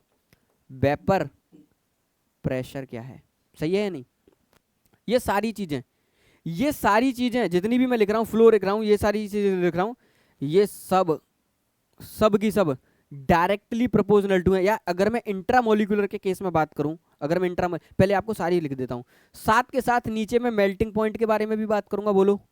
बॉइलिंग पॉइंट के बारे में भी बात करूंगा, बोलो। क्या मेल्टिंग पॉइंट के बारे में बात करूंगा, बॉइलिंग पॉइंट के बारे में बात करूंगा, गौर से देखते जाना। क्या मैं डेंसिटी के बारे में भी बात करूंगा। आज आपके दिमाग के ढक्कन खुल जाएंगे हाइड्रोजन बॉन्डिंग में। क्या मैं विस्कोसिटी के बारे में भी बात करूंगा, बोलो भाई। Yes sir. मैं सारे फैक्टर लेके आया हूँ। मैं मेल्टिंग पॉइंट के बारे में बात करूंगा, मैं बॉइलिंग पॉइंट के बारे में बात करूंगा, conductivity, mobility, volatile nature, vapour pressure, melting point, boiling point, density, viscosity, solubility. किसके बारे में बात करूंगा, सॉल्युबिलिटी के बारे में, बोलो भाई। बताओ भाई, क्या मैं इतने सारे फैक्टर के बारे में एक साथ बात करूंगा या नहीं करूंगा, बोलो जल्दी से मुझे। Yes sir. करूंगा। एक चार्ट बना दूं सीधा सीधा, चलो जैसे केमिकल बॉन्डिंग में बनाया था मैंने आपको। तो मैं चार्ट स्टार्ट करूंगा इंट्रा से, intra molecular hydrogen bonding.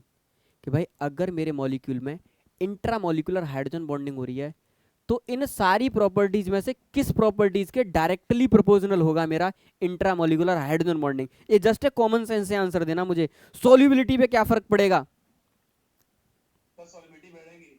Solubility बढ़ेगी, वेरी गुड। सॉल्युबिलिटी बढ़ेगी तो डायरेक्टली प्रोपोर्शनल टू सॉल्युबिलिटी। क्या मैं डायरेक्टली प्रोपोर्शनल टू वाले एक साथ लिख दूं सब। Yes sir. Directly proportional to, अगर इंट्रामोलिकुलर हाइड्रोजन बॉन्डिंग बढ़ेगी तो क्या उसका मेल्टिंग पॉइंट बढ़ेगा, यस सर। क्या उसका बॉइलिंग पॉइंट बढ़ेगा। बहुत गौर से सुनना मेरी बात को, मेल्टिंग पॉइंट भी बढ़ेगा उसका, बॉइलिंग पॉइंट भी बढ़ेगा उसका, और डेंसिटी भी बढ़ेगी उसकी, विस्कोसिटी भी बढ़ेगी उसकी, डेंसिटी भी बढ़ेगी। और बेटा विस्कोसिटी। विस्कोसिटी भी बढ़ेगी। ये सारे फैक्टर कैसे हैं, डायरेक्टली प्रोपोर्शनल टू किसके, इंट्रामोलिकुलर हाइड्रोजन बॉन्डिंग के। अगर ये इंट्रामोलिकुलर हाइड्रोजन बॉन्डिंग के डायरेक्टली प्रोपोर्शनल टू हैं तो क्या ये सारे के सारे फैक्टर इंटरमोलिकुलर के इन्वर्सली हो गए। Yes sir. सर इस पे स्टेबल इंट्रा रहेगा ना। Intermolecular hydrogen bonding. अरे जब एक के डायरेक्टली प्रोपोर्शनल टू है तो दूसरे के क्या रहे होंगे, सारे के सारे फैक्टर इन्वर्सली प्रोपोर्शनल टू रहे होंगे। अरे बोलो भाई। Yes sir. अगर इन्वर्सली, अगर इंट्रामोलिकुलर हाइड्रोजन बॉन्डिंग ज्यादा तो नो डाउट उसका फ्लो कम। फ्लो क्या हो गया, ब्लॉक। बोलो भाई, फ्लो के क्या इन्वर्सली प्रोपोर्शनल टू, और फ्लो के इन्वर्सली प्रोपोर्शनल टू, मोबिलिटी के इन्वर्सली प्रोपोर्शनल टू, कंडक्टिविटी के इन्वर्सली प्रोपोर्शनल टू, और वोलेटाइल नेचर भी कम। क्या मेरी बातें पकड़ में आ रही हैं आपके। कंडक्टिविटी, मोबिलिटी, और साथ के साथ यहीं पे लिख देना। मैं एक साथ सारे फैक्टर लिख देता हूँ ना, बार बार क्यों लिख रहा हूँ इनको। इन्वर्सली प्रोपोर्शनलिटी में क्या क्या, फ्लो, कंडक्टिविटी है कि नहीं, मोबिलिटी, और क्या बेटा, वॉलेटाइल। ये सब क्या हो गए, इन्वर्सली प्रोपोर्शनल। क्या मुझे ये एक चार्ट याद, क्या मुझे सारे सवाल याद? अरे बोलो भाई, क्या अगर मुझे एक पता तो क्या मुझे सब पता? अगर मुझे एक पता तो मुझे सब पता दोस्त। फिर मेरा कोई भी बोलो।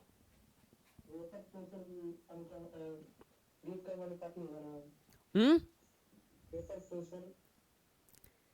हम्म वेपर प्रेशर पूछ रहा है। क्या कह रहा, वेपर प्रेशर? ये वेपर प्रेशर इसी वोलेटाइल नेचर से ही तो आता है। अरे तुमको पता है ये वोलेटाइल और वेपर प्रेशर एक ही बात हो जाती है जैसे पेट्रोल है कि? हाँ, उड़ जाती है कि नहीं? तो वेपर में क्या करेगा, प्रेशर क्रिएट करेगा वेपर फेज में। वेपर फेज में कौन जाएगा, जिसका वोलेटाइल नेचर ज्यादा होगा। ठीक है, चलो अच्छी बात। अब इसके पता है छोटे छोटे से सब, बोलो।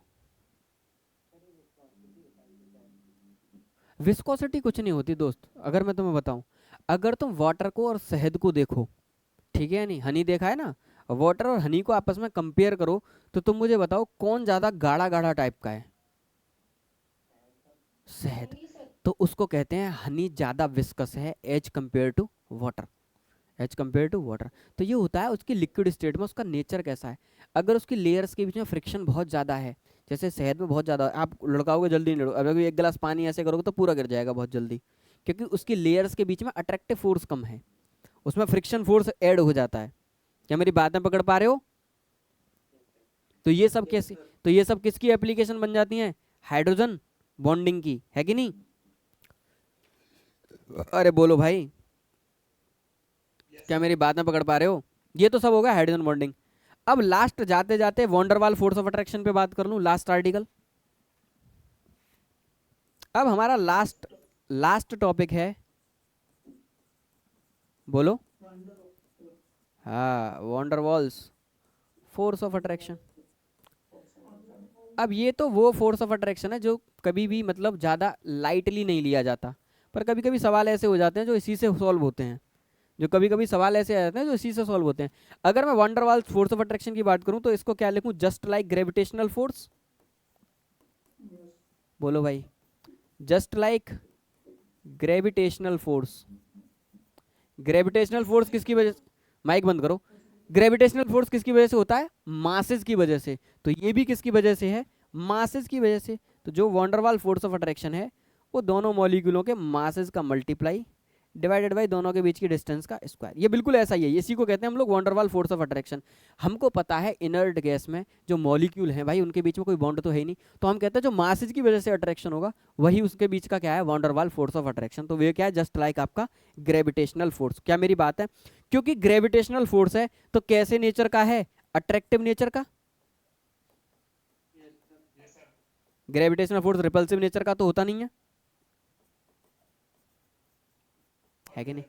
तो वंडरवाल फोर्स ऑफ अट्रैक्शन मेरा कैसा हो गया, फोर्स, इसीलिए मैंने इसके ऊपर लिख दिया फोर्स ऑफ अट्रैक्शन, मैंने इसको फोर्स ऑफ रिपल्सन नहीं लिखा।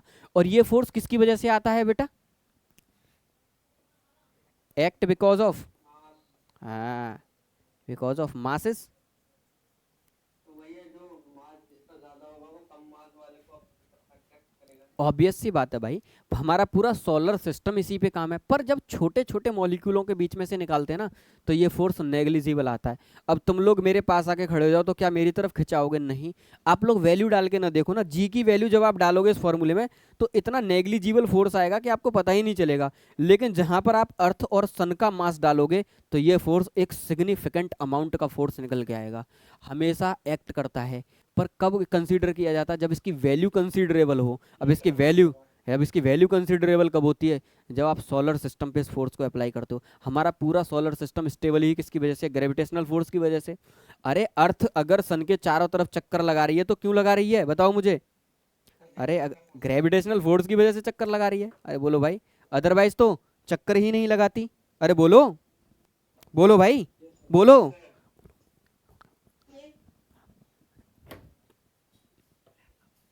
अरे भाई, एक मिनट रुकना।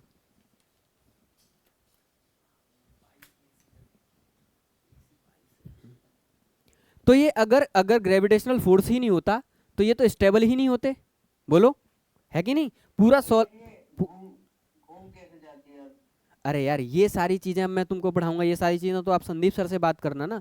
ये तो दो टाइप का मोशन करती है, एक अपनी एक्सिस पर भी करती है और एक रोटेशन भी करती है। अरे बोलो भाई, है कि नहीं? दोनों तरीके का मोशन। हाँ ये दोनों तरफ, ये अपनी एक्सिस एक्सिस पर भी घूमती है। पर मेरा कंसर्न ये नहीं है कि मैं आपको सोलर सिस्टम पढ़ा रहा हूँ, मैं तो आपको ये बता रहा हूँ दोस्त कि ये पूरा सोलर सिस्टम स्टेबल ही किसकी वजह से है? इसकी वजह से, ग्रेविटेशनल फोर्स की वजह से।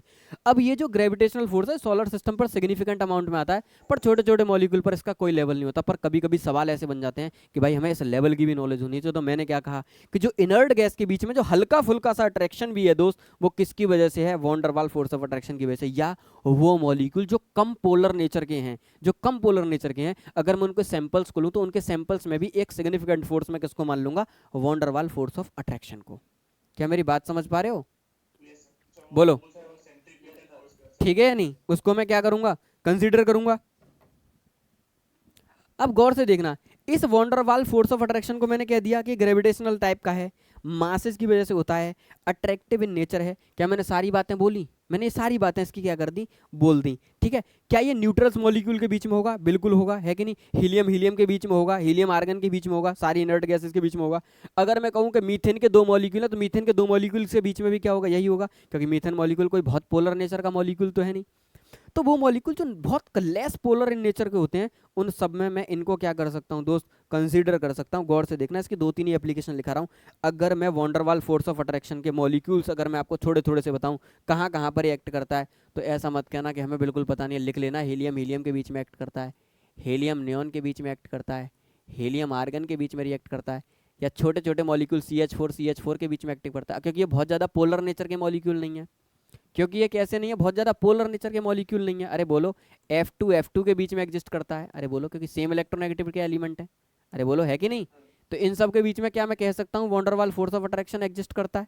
क्लोरीन क्लोरीन के बीच में बोल सकता हूँ, है कि नहीं? अब अगर मैं इसकी एप्लीकेशन बताऊं,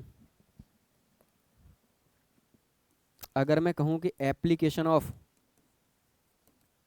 बोलो भाई, van der Waals force of attraction,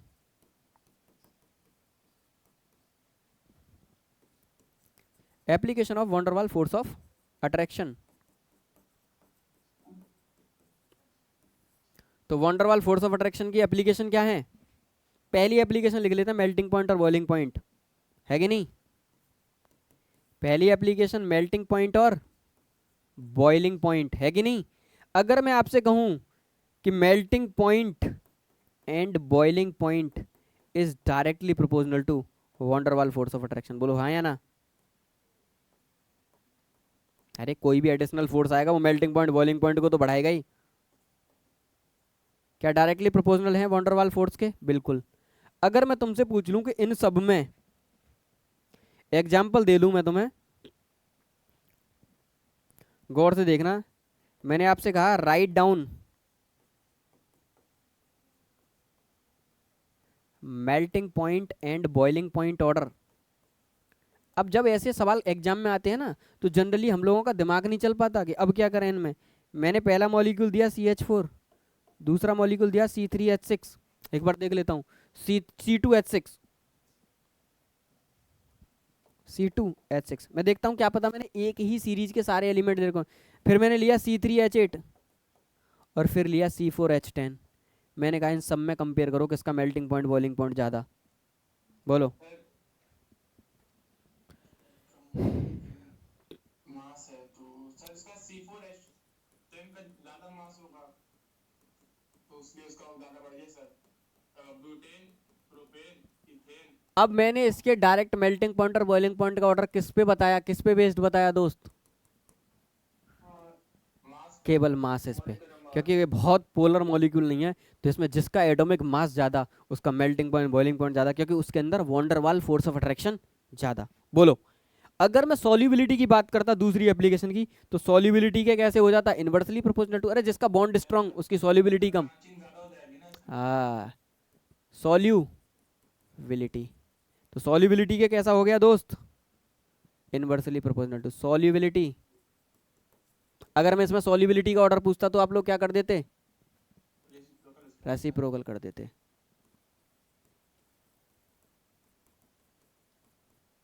van der Waals force. क्या मेरी बातें समझ पाई आप लोग? छोटी छोटी सी। ये तुम्हारा पूरा का पूरा केमिकल बॉन्डिंग दोस्त क्या हो गया? फिनिश हो गया। ठीक है, पूरा केमिकल बॉन्डिंग क्या हो गया दोस्त? फिनिश।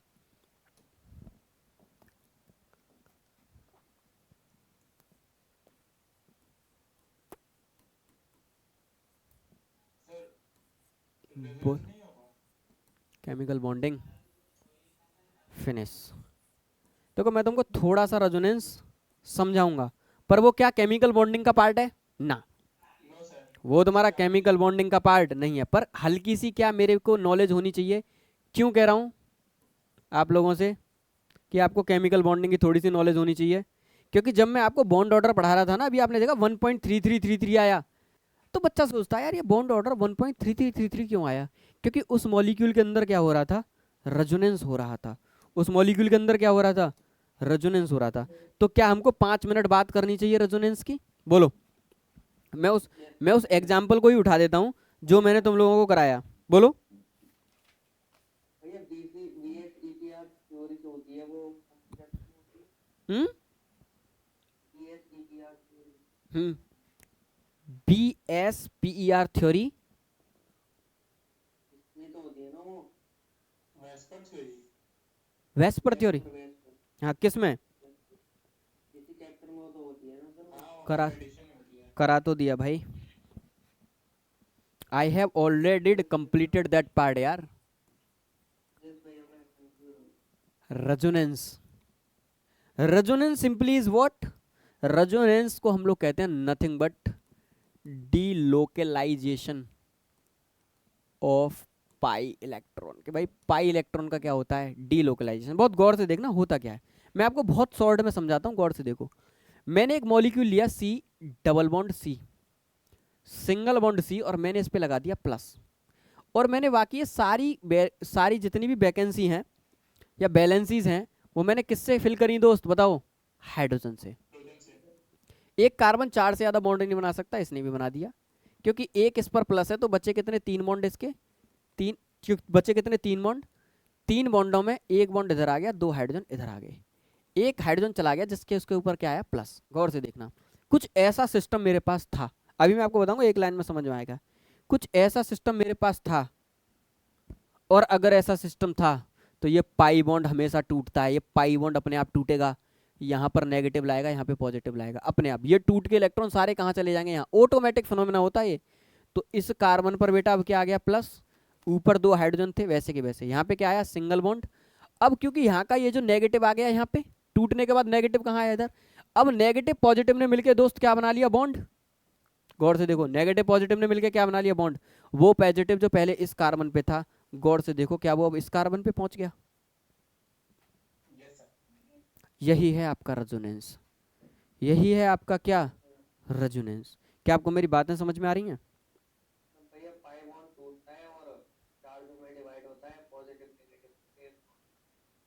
अच्छा, क्या आप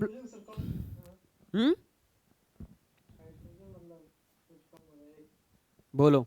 कहाँ का हाइड्रोजन? कहीं का हाइड्रोजन कम नहीं होगा, वो वहां पहले का था, वो तो ऐसे का ऐसा ही है। इसी को मैंने क्या नाम दिया? इसी को क्या नाम दिया बोट?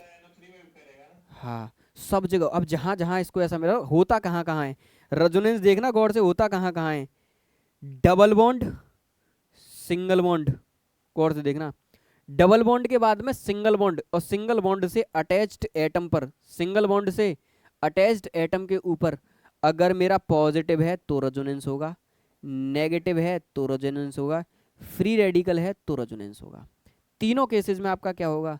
रेजोनेंस होगा। गौर से देख लो, डबल बॉन्ड, सिंगल बॉन्ड, और सिंगल बॉन्ड के बाद जो भी एटम है, मैं सीधा सीधा लिख देता हूं, A double bond B single bond C. अब इस सी के ऊपर आपका पॉजिटिव हो सकता है, negative charge with unshared pair हो सकता है, फ्री रेडिकल हो सकता है। इनमें से कुछ भी हो जाए, आप हमेशा समझ जाना किसकी कंडीशन है? रेजोनेंस की कंडीशन है। बस पकड़ लो, ये कंडीशन किसकी है? रेजोनेंस। और इस रेजोनेंस की कंडीशन में होगा क्या? कि ये बॉन्ड मेरा टूटेगा, और अगर यहाँ पे पॉजिटिव है तो यहाँ पे नेगेटिव लाएगा, और यहाँ पे नेगेटिव है तो यहाँ पे पॉजिटिव लाएगा, और यहाँ पे फ्री रेडिकल है तो फ्री रेडिकल लाएगा, अकॉर्डिंग टू दिस लेके आएगा। एक रेजोनेंस में आपको बेंजीन रिंग के डेरिवेटिव पर भी करा के दिखा देता हूँ, ताकि आपको एक हल्का सा आइडिया हो। देखो रेजोनेंस होता कैसे है ऑर्गेनिक मॉलिक्यूल्स में। मैंने सिंपल क्या किया, बेंजीन रिंग ली, देखना गौर से। अब क्योंकि बेंजीन रिंग है तो मुझे पता है इसमें कितने डबल बॉन्ड है, अंदर 3। ऊपर मैंने बेंजीन रिंग के क्या लगा दिया, प्लस। क्या लगा दिया, प्लस। गौर से देखना, जैसे ही मैंने ये प्लस लगाया तुरंत ये बॉन्ड टूटा, यहाँ पर नेगेटिव लाया और यहाँ पर पॉजिटिव लाया। तो अगली स्ट्रक्चर देखना कैसी हो गई, अगली स्ट्रक्चर होगी बेटा कुछ ऐसी। ऊपर तो नेगेटिव पॉजिटिव ने मिलकर क्या बना लिया, बॉन्ड। अब पॉजिटिव कहाँ आ गया, यहाँ। एक डबल बॉन्ड यहाँ है, एक डबल बॉन्ड यहाँ है। फिर दोबारा से दोस्त क्या होगा, क्या ये बॉन्ड टूटा, यहाँ पर नेगेटिव, यहाँ पर पॉजिटिव, बोलो। अब इस हिसाब से चला तो अब रेजोनेटिंग स्ट्रक्चर अगली क्या आई, अगली रेजोनेटिंग स्ट्रक्चर कुछ ऐसी आई कि ऊपर तो डबल बॉन्ड पहले से है, ये नेगेटिव और पॉजिटिव ने मिलकर एक डबल बॉन्ड यहाँ बना लिया, प्लस तुम्हारा यहाँ रह गया, एक डबल बॉन्ड तुम्हारा यहाँ पहले से ही है। जैसे ही मैंने देखा एक डबल बॉन्ड मेरा यहाँ पहले से ही है, फिर दोबारा से ये बॉन्ड टूटा, इधर क्या आया नेगेटिव, इधर क्या आया पॉजिटिव। फिर अगली जो रेजोनेटिंग स्ट्रक्चर बनी वो गौर से देखना कैसी बनी, एक डबल बॉन्ड यहाँ था, एक यहाँ था, इन दोनों ने मिलकर भी एक डबल बॉन्ड बना लिया, एक पॉजिटिव यहाँ है। जैसे ही ये पॉजिटिव देखा फिर दोबारा से ये बॉन्ड टूटा, इधर नेगेटिव आया और इधर क्या आ गया, पॉजिटिव। अगली रेजोनेटिंग स्ट्रक्चर देखो, अब आप देखोगे सारे डबल बॉन्डों की पोजीशन बदल गई, बोलो। ये पूरा फिनोमिना होता चला जा रहा है। इस फिनोमिना को पूरे को मैं क्या कहूंगा, रेजोनेंस। क्या मेरी बात पकड़ पा रहे हो, इस पूरे फिनोमिना को मैं क्या नाम दूंगा, रेजोनेंस। देख लो एक बार गौर से, लास्ट पार्ट है। बोलो।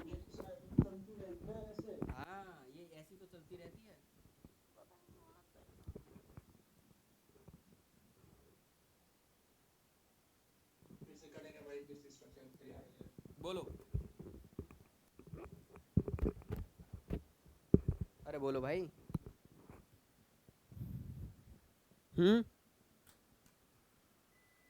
रिएक्शन। क्या आप लोग मेरी बात पकड़ पा रहे हो, इसी को। अब इसको डेप्थ डिटेल में, अरे यार तुम्हारी आवाज नहीं आ रही। अब इसको डेप्थ में हम लोग कहाँ पढ़ेंगे, जीओसी, जनरल ऑर्गेनिक केमिस्ट्री नाम का एक चैप्टर है, जहां पर डेप्थ में रेजोनेंस पढ़ेंगे और रेजोनेंस की एप्लीकेशंस पढ़ेंगे। बोलिए, क्या मेरी बातें आपको क्लियर हैं? अब कल पूरा चैप्टर पूरी इनऑर्गेनिक कराऊंगा, पूरी ऑर्गेनिक कराऊंगा दोस्त। इनऑर्गेनिक प्लस ऑर्गेनिक सब मेरे पास रहेगा, पूरा content I will cover up. और दोस्त गारंटी के साथ कह रहा हूँ, आप पढ़ना एक बार मुझसे, लाइफ का बेस्ट एक्सपीरियंस होगा इन दोनों का मेरे पास। प्लस 50% से ऊपर मैथमेटिक्स भी मैं ही पढ़ाऊंगा। जो चैप्टर मैंने अपने पास से तुम्हें पढ़ा दिया, उस चैप्टर में दुनिया में तुम्हें कोई मात देने वाला पैदा नहीं होगा दोस्त, ये मेरी गारंटी। अगर तुम कायदे से मेरे लेक्चर देख लेते हो बस। अभी तक मैंने आपको इनऑर्गेनिक के 2 चैप्टर कंप्लीट करा दिए हैं, दोनों का फीडबैक देख लेना। कल मेरे पास आना, कल के लेक्चर में हम लोग क्या करेंगे, सारे के सारे आईआईटी के पीवाईक्यूज करेंगे, सारे आईआईटी के पीवाईक्यूज। और जो पढ़ाया है मैंने अभी तक तुम्हें केमिकल बॉन्डिंग में, आप उठा के देख लेना, एक सवाल भी इन कॉन्सेप्टों से बाहर नहीं है जो मैंने आपको पढ़ाया। और सारे आईआईटी के पीवाईक्यूज कराऊंगा, कल आ जाना मेरे पास में केमिकल बॉन्डिंग के। 2 चैप्टर तुम्हारे किस में कंप्लीट हो गए, केमिस्ट्री में। 2 ही चैप्टर तुम्हारे मैथ में भी कंप्लीट हो गए, है कि नहीं? इसके बाद तुम्हारा स्टार्ट होगा रेडॉक्स रिएक्शन। कल क्या होगा, कल तो तुम्हारा इनवर्स ट्रिग्नोमेट्री स्टार्ट होगा। जब भी इनऑर्गेनिक स्टार्ट होगी, रेडॉक्स रिएक्शन से स्टार्ट होगी। हाँ बिल्कुल। अब तुम्हारे चैप्टर्स यूं ही होते चले जाएंगे। मेन चैप्टर थे पीरियोडिक टेबल और केमिकल बॉन्डिंग। अब इनऑर्गेनिक कब खत्म होगी दोस्त, ये आपको पता नहीं चलेगा, धीरे धीरे चलते रहेंगे लेक्चर ऑटोमेटिकली, ठीक है? तुमको पता नहीं चलेगा, धीरे धीरे रेडॉक्स रिएक्शन खत्म होगा, उसके बाद इनऑर्गेनिक रिएक्शन मैकेनिज्म चलेगा, S block, P block, D block, A block, फिर पढ़ाऊंगा कोऑर्डिनेशन कंपाउंड, उसके बाद में पढ़ाऊंगा एनवायरमेंटल केमिस्ट्री, खत्म तुम्हारा। सरफेस केमिस्ट्री पढ़ाऊंगा, एक चैप्टर तुम्हें और पढ़ाऊंगा। सरफेस केमिस्ट्री तो शायद मैं ना पढ़ाऊँ, पर मैं तुम्हें मेटलर्जी नाम का एक चैप्टर और पढ़ाऊंगा। गिने चुने चैप्टर, ये यूं ही हो जाएंगे, पता भी नहीं चलेगा, दिसंबर तक सब खत्म, ठीक है? मैंने अपना कंटेंट जो लिया है दोस्त, इनऑर्गेनिक और ऑर्गेनिक लिया है, मैं कोशिश करूंगा मेरा ये कंटेंट खत्म हो जाए, ठीक है या नहीं? कोई ना 11th और 12 दोनों की। हाँ ज़्यादा हाँ अगर ज़्यादा दिक्कत आई तो जनवरी लगेगी, वरना जनवरी लगने नहीं देंगे हम लोग, ठीक है। फरवरी में हम लोग का बोर्ड का एग्जाम सब बिहार बोर्ड। नहीं तुम्हारा पहले पहले ही खत्म हो जाएगा, टेंशन मत लो, ठीक है पहले ही खत्म हो जाएगा। कंटेंट पढ़ते रहना बस कायदे से, ठीक। चलो आधे घंटे खाना खा लो, संदीप भाई रेडी है। क्लासेस कब कराएंगे? पी भाई कुछ कल। उसी टाइम से। हाँ हाँ सर मैथ भी और पीवाईक्यू भी 2 क्लासेस लगाऊंगा कल मैं आपकी, किस टाइम पे किस टाइम? 4 बजे लगा सकता हूँ मैं कल तुम्हारी, सर या पहले ही फोन कर देना। हाँ मैं मैसेज डाल दूंगा आप लोगों को। 4 से लगाऊं या 5 से लगा दूं, 4 तक मेरी लैब चली तो 5 से आके लगा दूंगा मैं आपका। 1 घंटे आ जाना बस मेरे पास केमिकल बॉन्डिंग के पीवाईक्यूज के लिए, ठीक है। क्लास होगी सर अभी। हाँ अभी बिल्कुल अरे बिल्कुल रेडी बैठे हैं तुम्हारे साथ, इसीलिए तो मैं तुमको टाइम दे रहा हूँ। जाओ जल्दी से खाना पीना खा के रिलैक्स हो जाओ, ठीक है। चलो चलो गुड नाइट सबको, अच्छे से रिवाइज करके आना पूरा केमिकल बॉन्डिंग कल। गुड नाइट गुड नाइट ठीक है, good night sir. Good night या थैंक यू सर। वेलकम दोस्त।